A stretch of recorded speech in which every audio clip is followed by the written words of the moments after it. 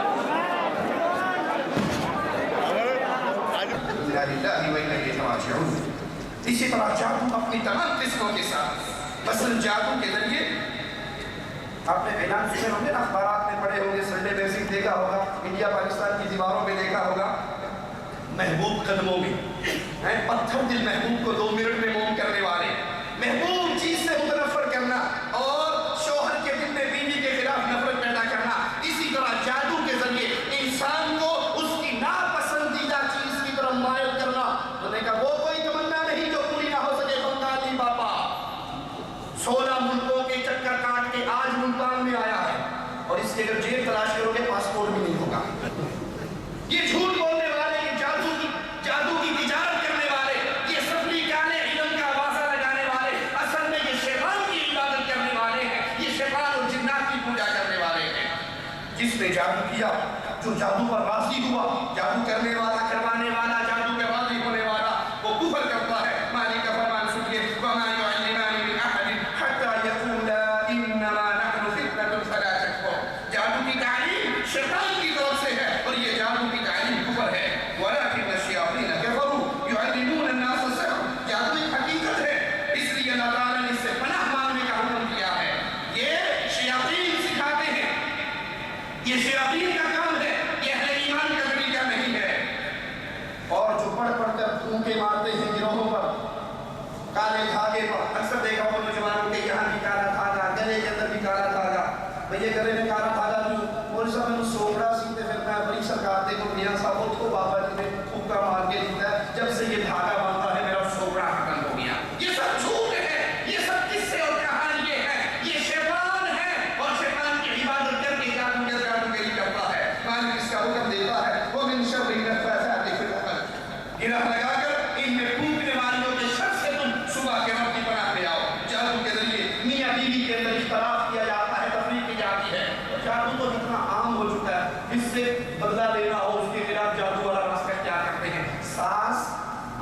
جادو کرنے کے لیے جا رہی ہے اور بہو ساس پہ جادو کرنے کے لیے، دونوں ایک ہی مولوی کی دکان چلا رہی ہے، وہ تعلیم لے کے نکلتی ہے، یہ تعلیم لینے پہنچ جاتی ہے، اور کچھ ہوتے ہیں جو مولوی دیکھتے ہیں یہ پہلے اس کا کیس آ چکا ہے، وہ کہتے ہیں ایک پارٹی سے ایک ٹائم میں پیسہ پکڑتے ہیں، وہ پارٹیوں سے نہیں پکڑتے، تیرے خلاف ایک ساس پہلے تعویذ دے چکی ہے، تو ساس کے خلاف جادو، وہ ننن کے خلاف جادو، وہ خاوند کے خلاف جادو، اور بڑے شوق سے عورتیں اپنی سہیلیوں میں بیٹھ کے بات کرتی ہیں، میرا بڑا ہی ڈاٹا سی کیا نہیں مانتا سی، جب تو یہ طبیعت پلائے گے ہم 2 مہینہ آتا ہے اگر میں خوش ہوتی ہے اس بات میں، خاوند کا وہ نہیں آتا تھا، ساری رات باہر رہتا تھا اور دوسری کے چکر میں بہت گھومتا تھا، جب سے بابا جی کا ڈھول کے ملایا ہے نا ماشاءاللہ مفتی کا اشارہ کرتی ہوں، اشارے میں جاتا ہے، یہ نہیں سمجھتی کہ جادو کر کے اس جادو پہ راضی ہو کے یہ تعویذ اس کو ملا کے اس کفری عمل کو قبول کر کے میں نے اب اس کو اپنے پیچھے ڈوب ہلانے والا تو بنا لیا ہے کہ عمل کے لیے میں کہاں جانے والی ہوں، مالک فرماتا ہے فَيَتَعَلَّمُونَ مِنْهُمَا مَا يُفَرِّقُونَ بِهِ بَيْنَ الْمَرْءِ وَزَوْجِهِ، لوگ اس سے وہ سیکھتے جس سے خامد اور بیوی میں جدائی ڈالی جائے۔ بخاری مسلم میں ہے کہ رسول اللہ صلی اللہ علیہ وسلم پر ایک یہودی نے جادو کیا، جو لوگ جادو کا انکار کرتے ہیں، ایک لوگ وہ ہے، ایک گروہ وہ ہے جو جادو کے در بیٹھے، دن کا صبح شام یہی دھندا ہے، اور اس کے مخالف ایک گروہ تھا، اس نے جادو کا سینے سے انکار بھی کر دیا، لیکن جادو برحق ہے، صحیح بخاری مسلم کی روایت ہے۔ امام الانبیاء علیہ السلام پر ایک یہودی نے جادو کیا، اس کا اصل یہ تھا کہ آپ ایک چیز کے بارے میں گمان کرتے کہ میں یہ کر چکا ہوں، حالانکہ آپ وہ نہ کر چکے، جادو کفر ہے، اسے کرنے والا، اس میں راضی ہونے والا، کروانے والا کافر ہے۔ ابو داؤد میں ہے سیدنا خالد اعظم رضی اللہ عنہ نے اپنی وفات سے 1 سال قبل یہ حکم نامہ جاری کیا کہ ہر جادوگر کو قتل کر دو، ہر جادوگر کو قتل کر دو، تو ایک دن میں 3 جادوگریوں کو قتل کیا گیا۔ اسی طرح مسلمانوں کے خلاف مشرکوں سے تعاون کرنا، ان کو مدد پہنچانا، مسلمانوں کے خلاف کفار کی مدد کرنا، ان کا تعاون کرنا، یہ بھی کفر ہے۔ مالک فرماتا ہے یا ایھا الذین آمنوا لا تتخذوا اليهود والنصارى اولیاء بعضهم اولیاء بعض ومن يتولهم منکم فانه منهم ان اللہ لا يهدي القوم الظالمین۔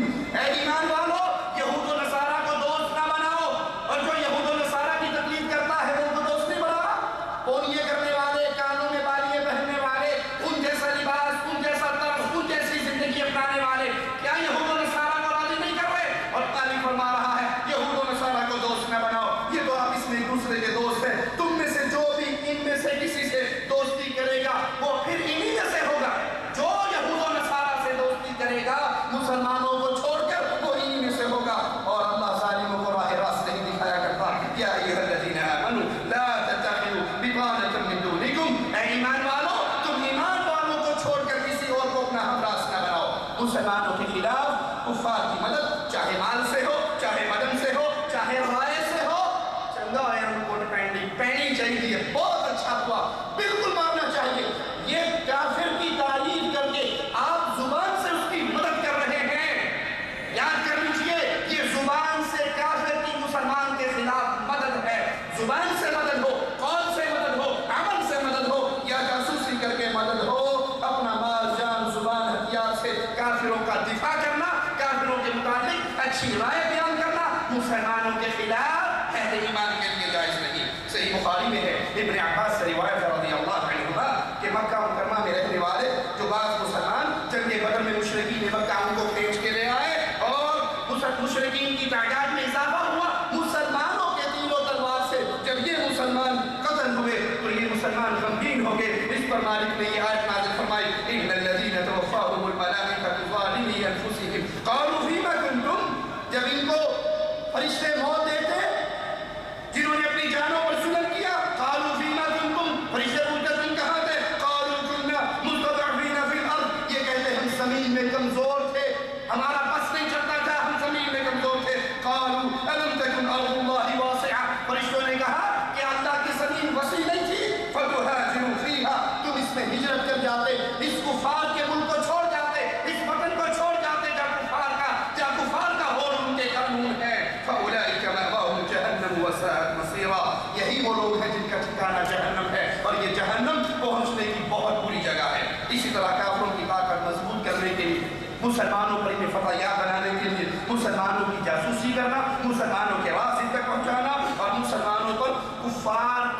غلبے کی کوشش کرنا مسلمانوں کے لیے حرام ہے۔ اس شخص نے یہ عقیدہ رکھا کہ بعض لوگ ایسے ہیں جو شریعت محمدیہ سے آزاد ہیں، تو یہ عقیدہ رکھنے والا کیا کرے گا؟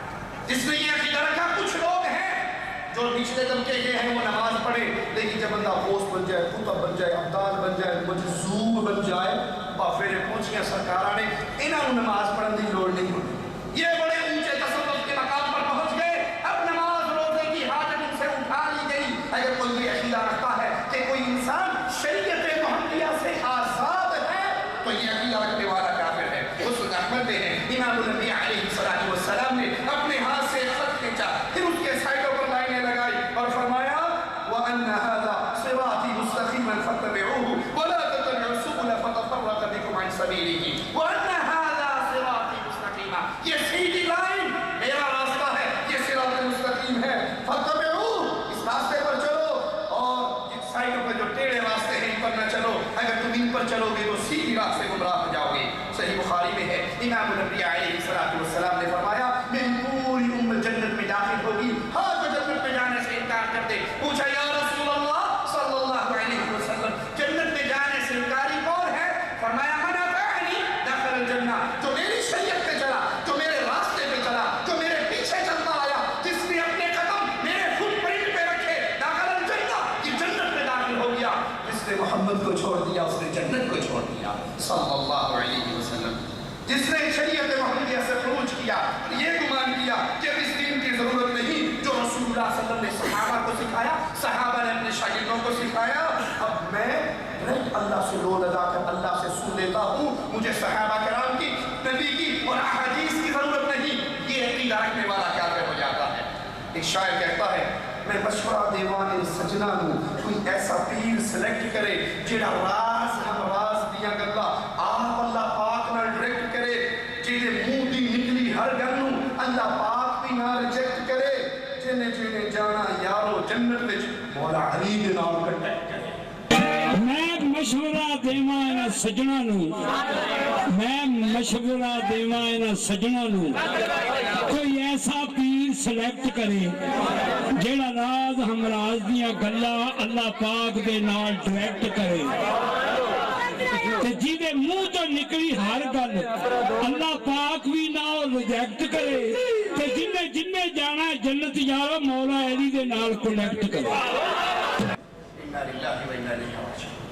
یہ کہتے ہیں ہم نے جس کو پیر پکڑا ہے، ہم نے جس کو امام پکڑا ہے، اسے اب نبی کی ضرورت نہیں ہے، وہ ڈائریکٹ اللہ سے رابطہ کر لیتا ہے، اس کی ڈائریکٹ اللہ سے لو لگی ہوئی ہے، ہر مسئلہ اللہ سے پوچھ کے کرتا ہے۔ کتنے ہی مولویوں نے یہ دعویٰ کیا کہ اتنے سال تک میرے دل میں پیر بیٹھا رہا، میں پیر سے پوچھے بغیر کام نہیں کرتا تھا، اتنے سال تک میرے دل میں نبی رہے، نبی سے پوچھے بغیر کام نہیں کرتا تھا، اتنے سال تک پھر میرے دل میں اللہ رہا، ہر بات میں اللہ سے پوچھ کے کرتا تھا۔ اگر کوئی اللہ سے سننے، اللہ سے پوچھنے اور ڈائریکٹ اللہ سے احکامات لینے کا اعلان کرے، محمد کریم کو باہر نکال کر شریعت محمدیہ سے آزاد ہو کر، تو یہ بندہ یہ عقیدہ رکھنے والا مسلمان نہیں رہتا۔ ایک مولوی صاحب اپنی کتاب فضائل اندر ایک واقعہ لکھتے ہیں کہ مسجد نبوی میں امام عبدالرزاق رحمہ اللہ حدیث کا درس دے رہے ہیں، درس حدیث دیتے ہوئے ایک شخص ایک کونے میں بیٹھا، تو اس کے پاس خضر علیہ السلام چل کر گئے۔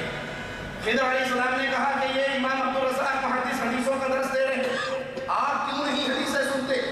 اس گھٹنوں پہ سر رکھے والے مرید کا جواب سنیے، کہنے لگا کہ یہ وہ لوگ ہیں جو عبدالرزاق سے حدیث سنتے ہیں، میں وہ ہوں جو ڈائریکٹ رزاق سے حدیث سنتا ہوں، مینوں واسطے پان کی لوڑ ہی کوئی نہیں، میرا ڈائریکٹ اللہ سے رابطہ ہے۔ کہا اچھا اگر تو اتنا پہنچا ہوا ہے تو بتا میں کون ہوں؟ اس نے سر اٹھایا، غور سے دیکھا، کہا اگر فراست کام کرتی ہے تو آپ خضر علیہ السلام ہیں۔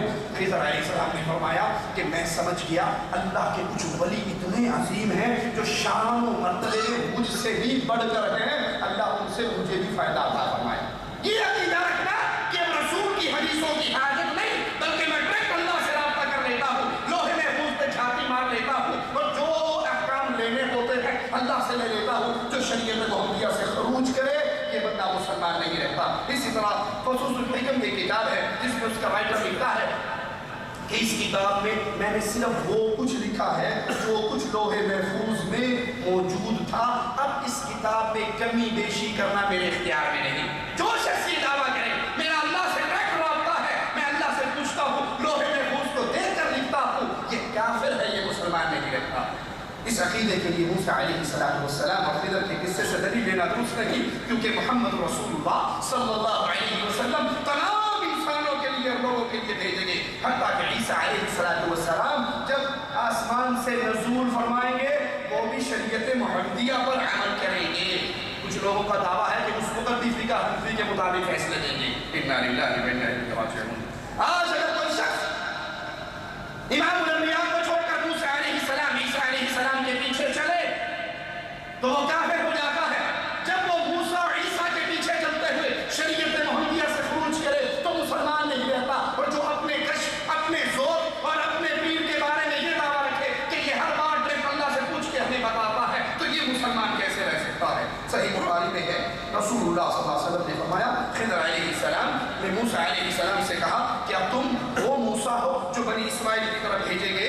انہوں نے کہا ہاں میں وہ ہوں, تمہارے پاس اس لیے آیا ہوں جس اللہ نے جو ہدایت کی باتیں تمہیں سکھائی ہیں وہ مجھے سکھا دو. انہوں نے کہا یاد رکھو اے موسیٰ, میں اللہ کی طرف سے اس علم پر ہوں جس کا تجھے خبر نہیں ہے, اور تو اللہ کی طرف سے اس علم پر ہے جس کی مجھے خبر نہیں. موسیٰ علیہ السلام بنی اسرائیل کے لیے بھیجے گئے, لیکن محمد مصطفیٰ صلی اللہ علیہ وسلم پوری انسانیت اور قیامت تک کے لیے بھیجے گئے. قل یا ایھا الناس انی رسول اللہ الیکم جمیعا. مالک کہتا ہے نبی سے کہو اے لوگو میں تمہاری طرف تمام کے تمام قیامت تک کے انسانوں کے لیے میں تمہارے لیے رسول بنا کر بھیجا گیا.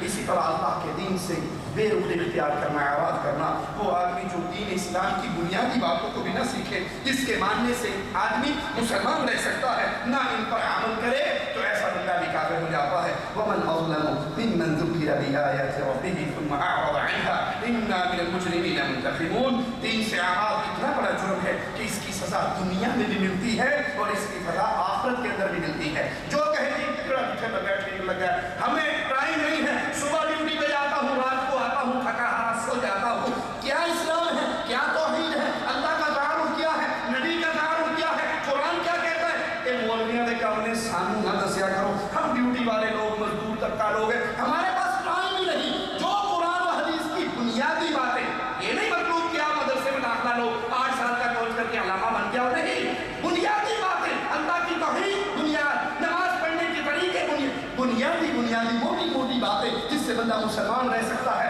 اگر کوئی اس کو بھی نہ سیکھے اور اللہ کے دین سے منہ موڑے, دنیا میں کیا سزا ملتی ہے؟ وَمَنْ أَعْرَضَ عَنْ ذِكْرِي فَإِنَّ لَهُ مَعِيشَةً ضَنكًا وَنَحْشُرُهُ يَوْمَ الْقِيَامَةِ أَعْمَىٰ. جو اللہ کے دین سے منہ موڑتا ہے, دین کو نہیں سیکھتا, دنیا کے اندر اس کا رزق تنگ کر دیا جاتا ہے, قیامت کے دن اسے اندھا کر کے اٹھایا جائے گا. یہ اندھا کیوں اٹھایا جائے گا؟ اس کو اندھا کیوں کیا جائے گا؟ کیونکہ دنیا میں اس نے دین سیکھنے کے لیے اپنی آنکھیں بند کر لی تھی. 2 رکعت نماز میرا جو حالی مانتا ہوئی میرا اللہ اکبر, مجھے ضرورت نہیں قرآن پڑھنے کی, مجھے ضرورت نہیں توحید سیکھنے کی, مجھے ضرورت نہیں نماز کا طریقہ سیکھنے کی. جو مولوی صاحب کہہ دیتے ہیں میں پیچھے ایمان کے اللہ اکبر, جس نے اس طرح دین اسلام کی موٹی موٹی بنیادی باتوں کو سیکھنے سے انکار کیا, وہ دنیا میں اندھا ہے, قیامت کے دن بھی اندھا ہو کے اٹھے گا. اسی طرح جو اللہ کو, اس کے رسول کو, کسی فرشتے کو گالی دیتا ہے تو وہ کافر ہو جاتا ہے. انبیاء رسول میں سے کسی کا انکار کر دے, محمد صلی اللہ علیہ وسلم کے بعد کسی اور نبی کی آمد کو تسلیم کر لے کہ محمد صلی اللہ علیہ وسلم بھی نبی ہیں, اور قادیان کے اندر بھی جو ہمارا آیا ہے وہ اپنی رسول آیا ہے, اس کو بھی ماننا ضروری ہے. جو نبی کے بعد کسی اور نبی کی نبوت کو تسلیم کرے, اس کا قائل ہو, ایسے انسان بھی کافر ہو جاتا ہے. شریعت کے فرائض میں سے کسی فریضے کا منکر ہو, نماز کا انکار کر دے, روزے کا انکار کر دے, کسی ایک چیز کا انکار کر دے, یہ انسان بھی مسلمان نہیں رہتا. اللہ کے حرام کردہ زنا, شراب, چوری, جادو وغیرہ جتنی چیزیں اللہ نے حرام کی ہے ان کو حلال سمجھے. ایک ہے زنا کرے اور اپنے آپ کو گناہ میں ملوث سمجھے, گناہگار ہے. ایک وہ جو کہے عزیز میاں قوال کی طرح کہ جب کوئی پلائے معشوق شراب پھر نہیں رہتی, حرام پی لیجئے, وہ اس کو حلال مانے. اللہ کے حرام کردہ کو جب کوئی حلال مانتا ہے, یہ عقیدہ رکھتا ہے کہ یہ حلال ہے, تو ایسا انسان بھی کافر ہو جاتا ہے. قرآن پاک کی توہین کرے, اس کو غلاظت میں پھینکے, اس کی اہانت کرے, تو ایسا انسان بھی مسلمان نہیں رہتا. اللہ فرشتوں, رسولوں, کتابوں اور آخرت میں سے